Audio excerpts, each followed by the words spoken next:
Zizek, hacer la revolución y también la guerra. Diciembre de 2022. En un accidente doméstico, Vladimir Putin rueda por las escaleras. Afortunadamente no sufre lesiones graves, sino solo un detalle bastante escatológico. No puede controlar sus esfínteres y se hace encima. Se trata, por cierto, del mismo desenlace que habría sufrido Joe Biden un año antes en su visita al Papa Francisco. Estas dos anécdotas, presuntamente apócrifas, son utilizadas por Slavoj Žižek, el rockstar de la filosofía, como metáfora del actual escenario mundial. Así estamos hoy, afirma, dice, entre las dos mierdas de la nueva derecha fundamentalista y de la izquierda woke del establishment liberal. Diagnósticos como este son parte de su nuevo libro, que se llama Demasiado tarde para despertar, ¿qué nos espera cuando no hay futuro? Un texto donde el esloveno apunta a la coyuntura y retoma la clásica pregunta leninista del qué hacer. ¿Qué hacer? Como todos sabemos, en Zizek hay un combo entre marxismo y psicoanálisis lacaniano, elementos que por supuesto están presentes en el libro, pero combinados con otras perspectivas, uno puede decir, no sé, entre pragmáticas y arbitrarias, que aparecen en aquellos pasajes donde el autor ofrece cursos de acción exentos de cualquier ambigüedad. O sea, no queda claro hacia dónde quiere ir él, ¿eh? Eso lo van a ver. A propósito, si tomamos, por ejemplo, el caso de la conclusión del trabajo, allí encontraremos el siguiente fragmento. Dice Zizek: para hacer frente a nuestras crisis crecientes, desde las amenazas al medio ambiente hasta las guerras, necesitaremos elementos de lo que en este libro llamo provocativamente comunismo de guerra. Movilizaciones que tendrán que violar no solo las reglas habituales del mercado, sino también las reglas establecidas de la democracia. Aplicar medidas y limitar las libertades sin la aprobación democrática. Fin de la cita. Claro, si uno lee esto y dice, bueno, no sabe si es más peligroso el remedio que la enfermedad, está claro, ¿no? Es decir, no solo violar reglas del mercado, que eso podría ser, bueno, obviamente algún tipo de intervención, bueno, los estados lo hacen eso, pero lo que parece más complicado es la cuestión de incluso violar reglas de la democracia o tomar decisiones sin consultas. Bueno, ahí parece ya más peligroso el asunto. A su vez, menos atemorizantes y más ricos conceptualmente son los pasajes donde Zizek realiza elaboraciones alrededor de la invasión rusa a Ucrania, probablemente que es el gran eje del libro. Casi todo el libro atraviesa este asunto. Allí indica que paradójicamente el conflicto en Ucrania es más peligroso que el escenario de la Guerra Fría, porque tanto Rusia como Estados Unidos son más débiles ahora. De lo cual se sigue que habría más incentivos para que alguno de ellos rompa el equilibrio. Es decir, bueno, en la Guerra Fría los dos tenían miedo, los dos sabían que eran muy potentes, nadie apretaba el botón. Pero si ahora al menos uno de los dos cree que el otro es más débil, y está la tentación de apretarlo.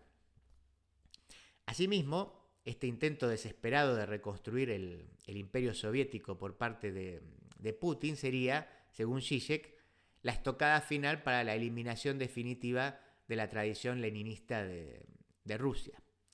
La razón es que, a diferencia de la centralización que más tarde llevó adelante Stalin, Lenin abogaba por un proceso de autodeterminación, soberanía nacional y eventualmente separación de las pequeñas naciones que formaron la Unión Soviética. Esto hay que tenerlo en cuenta. De aquí que el florecimiento de la identidad ucraniana se diese en la primera década post-revolución de octubre del 17, y de aquí también la respuesta brutal y genocida de Stalin contra Ucrania en las décadas posteriores. Es completamente diferente la postura de Stalin de la postura de Lenin. En esta misma línea, Putin estableció un nuevo mito fundacional. Esto es interesante, dice Zizek. El triunfo en la Segunda Guerra Mundial contra los nazis. Ese es el nuevo mito. Ahí hay un parteaguas. O sea, el 45 por sobre el 17. El triunfo contra los nazis por sobre la revolución. Stalin por sobre Lenin. Y un Stalin que no es reivindicado en tanto comunista, sino en tanto comandante supremo que vence a los nazis. Este giro ha calado profundo en la idiosincrasia rusa, a tal punto que en una encuesta nacional realizada algunos años atrás, Stalin, que además era georgiano, no era ruso, bueno, fue votado como el tercer ruso más grande de la historia. Lenin, mientras tanto, permanece en el olvido. Según Zizek, este nuevo mito fundacional es el que explica también que el principal argumento ruso a favor de la invasión a Ucrania sea el de combatir al nazismo ucraniano. Y es más, dado que el autor entiende que en esta guerra Rusia no está luchando contra Ucrania, sino contra la OTAN, esto es, contra toda la cultura del occidente democrático liberal, no es casual que varios ideólogos rusos tracen una continuidad y presenten al nazismo como el vástago del liberalismo. O sea, el nazismo en realidad es un hijo de la dinámica liberal. O sea, sin liberalismo no habría nazismo, sería un poco la idea. En este sentido, Zizek cita a quien aparece como el filósofo de cabecera de Putin, que es Alexander Dugin, en un pasaje que habla por sí solo, por supuesto. Dice, o diría Dugin, lo cito: estamos librando una operación militar escatológica, una operación especial entre la luz y las tinieblas en el fin de los tiempos. La verdad y Dios están de nuestro lado. Combatimos el mal absoluto encarnado en la civilización occidental, su hegemonía liberal totalitaria en el nazismo ucraniano. Eso es lo que cita Zizek de Dugin. Una vez más acá aparece la escatología, pero en su otra acepción, ¿no? En su otra acepción, esta idea de los fines últimos. Claro, si en el primer párrafo la escatología nos daba risa, en esta claramente nos debería dar temor. Ante este escenario, como les indicaba al principio, Zizek avanza en su propuesta de comunismo de guerra, que es una mezcla entre cosmopolitismo, ansiedad climática y marxismo clásico, cuya combinación es todo un interrogante, para decirlo de manera benevolente. En otras palabras, en principio parecería que la amenaza putinista contra los valores occidentales que representa Europa deben ser repelidos sin ningún tipo de contemplación, diría él. De aquí que por un lado Zizek afirme que habría que tomarse en serio la idea de que Ucrania reciba armas nucleares, dice, y que por otro lado, al mismo tiempo, acuse de despreciables a figuras de la izquierda como Chomsky o Varoufakis por tener una actitud pacifista en el conflicto. Al mismo tiempo, un elemento que aparece obsesivamente a lo largo del libro es la cuestión climática. Para Zizek no hay dudas. Vamos hacia la catástrofe climática, catástrofe que parece mucho más inevitable y decisiva que una eventual tercera guerra mundial. Frente a eso, una vez más, pareciera que cualquier cosa estaría permitida, incluso pasar por encima de la fetichizada democracia multipartidista. Esto es cita, él habla de que está fetichizada. De hecho, Zizek se suma a las propuestas de los partidos verdes de tomar la crisis del gas en Europa como una oportunidad para un cambio radical anticapitalista y ecológicamente sostenible. Por último, el autor de El sublime objeto de la ideología, el libro quizás más famoso de él, intenta desmarcarse de esto que al principio llamábamos las dos mierdas, ¿no?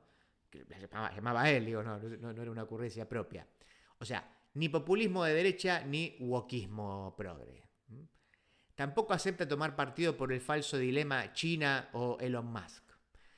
En una nueva versión de, Proletarios del Mundo Unidos, Zizek indica que la respuesta debe ser universal y reunir a todos los oprimidos del planeta, dado que no se trata de un enfrentamiento entre civilizaciones. Esta idea del choque de civilizaciones no es Huntington, sino de un choque al interior de cada sociedad entre los poderosos y los sojuzgados.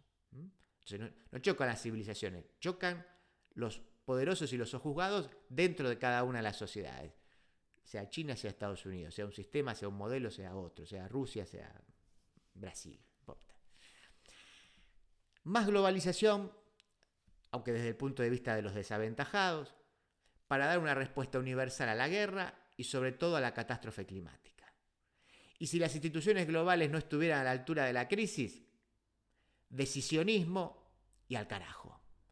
Sea contra un Estado fallido como Rusia, sea contra el modo de vida capitalista que conspira contra la sustentabilidad del planeta. Este es el resumen del libro de Zizek. Para concluir, entonces, Zizek cita 2 veces la frase de Lenin: o la revolución impedirá la guerra, o la guerra desencadenará la revolución. Se las leo de nuevo. La frase de Lenin es: o la revolución impedirá la guerra, o la guerra desencadenará la revolución. Ante este dilema, para Zizek, sin dudas, se debe optar por una revolución. Lo que no queda claro es revolución hacia dónde, a qué costo y cómo esta revolución podrá evitar una nueva guerra.